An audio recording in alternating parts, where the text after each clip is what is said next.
من از سرمحرری روزنامه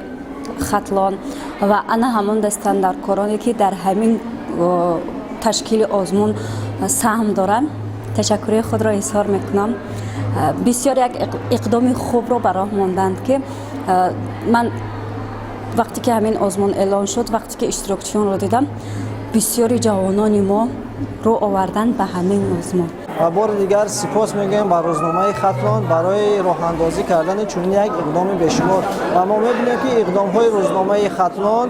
به نهایت زیاد هستند. تشکر میگیم با رهبریت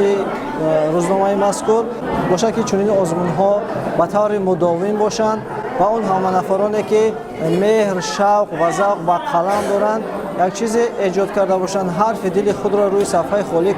داشته باشند، با عنوان آزمون روان کرده باشند. بار دیگه سپاس میگیم با دستاندرکاران آزمون. با دستاندرکاران این آزمون تشکر زیاد میگویم، موفقیت میخواهم و فکر میکنم که این اگر آغاز کار باشد ادامه خیلی بهترین تمنا دارم و باوری دارم که موفق میشوم. فکر میکنم که اگر چقدر همین آزمون ها زیاد باشند، در این آزمون چهره های خب نو به نو پیدا میشوند، استعدادهای نو به نو پیدا میشوند و چون از فرهنگ و ولایت و ارزش های ملی ما اونجا سخن زیاد میرود، این به نفع نسل امروز و فردای کشور خواهد بود. با کارمندان